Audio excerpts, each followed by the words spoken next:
5 लोग जा पाते थे।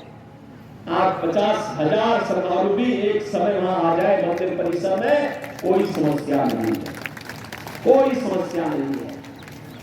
आस्था का सम्मान कैसे होना चाहिए, यह कार्य भी आज देखने को मिल रहा है। नौजवानों के लिए रोजगार की व्यवस्था, जीविका की व्यवस्था कैसे होनी चाहिए, यह कार्य भी आज देश के अंदर बखूबी आगे बढ़ रहा है। और बहनों और भाइयों, यही नहीं, हमें सुरक्षा भी करनी है, देश को समृद्धि के नई ऊंचाइयों तक लेके चलना है। इस पर कार्य वर्तमान में हो रहा है, ये किसी से छुपा हुआ नहीं है, पूरा देश इस बात को जानता है। आपने देखा होगा, ये देश जब अपनी आजादी का अमृत महोत्सव मना रहा था, आजादी के 75 वर्ष पूरे हो रहे थे, देश उत्साह के साथ जुड़ा हुआ था और उस उत्साह को और दुगना कर दिया था जब जो ब्रिटेन लगभग 200 वर्षों तक इस भारत पे शासन किया था, उस ब्रिटेन को पछाड़ करके प्रधानमंत्री मोदी जी के नेतृत्व में भारत दुनिया की 5वीं बड़ी अर्थव्यवस्था बना, 5वीं बड़ी अर्थव्यवस्था बना।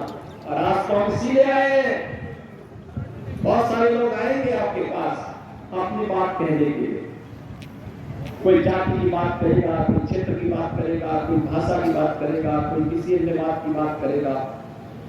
हमें किसी बात में नहीं, बहुत खोया है। अब पाने का समय आया है, अपने देश को मजबूत करने का समय आया है। कठुआ को विकास की मुख्य धारा के साथ जोड़ करके अपने वर्तमान और भावी पीढ़ी के लिए उज्जवल भविष्य देना है।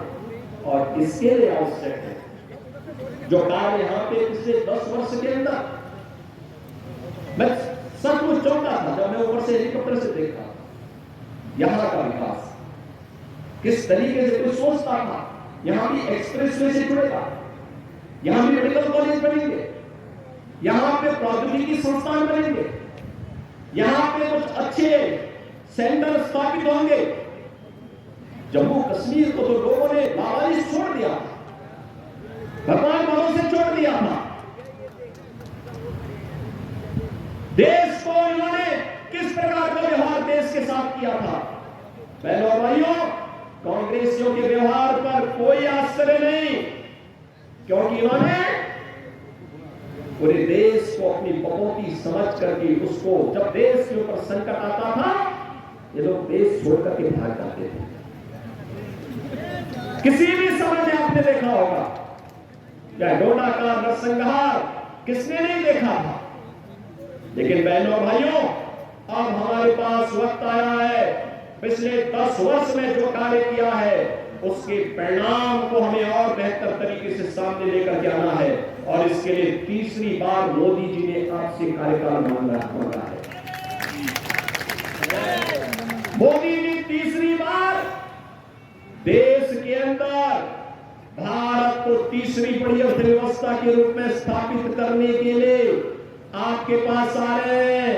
और इसके लिए मोदी जी के प्रतिनिधि के रूप में आपके लोकप्रिय सांसद और केंद्रीय मंत्री डॉक्टर जितेंद्र सिंह जी तीसरी बार आपका आशीर्वाद प्राप्त करने के आपके पास आए। बहनों और भाइयों, अपनी सहजता, अपनी सरलता, अपने व्यवहार कुशल से न केवल उन्होंने देश के अंदर, बल्कि जो भी दायित्व में भारत सरकार ने सौंपा है, पार्टी ने सौंपा है, उसका बखूबी निर्वहन करने की जिम्मेदारी उन्होंने जिस तत्परता और जिस प्रतिबद्धता के साथ किया है, वो अद्भुत है, अभिनंदनीय है। और इसके लिए मैं आपको बधाई देता हूं, क्योंकि प्रतिनिधि आपने चुना। उनके साथ संसद में हम लोग जब 2014 में साथ सांसद थे, तब भी मैं देखता हूं बहुत ही सहजता, सरलता के साथ किसी भी बड़ी से बड़ी समस्या का समाधान कैसे होना चाहिए, इसके लिए वह उस समस्या के समाधान पर विश्वास करते थे।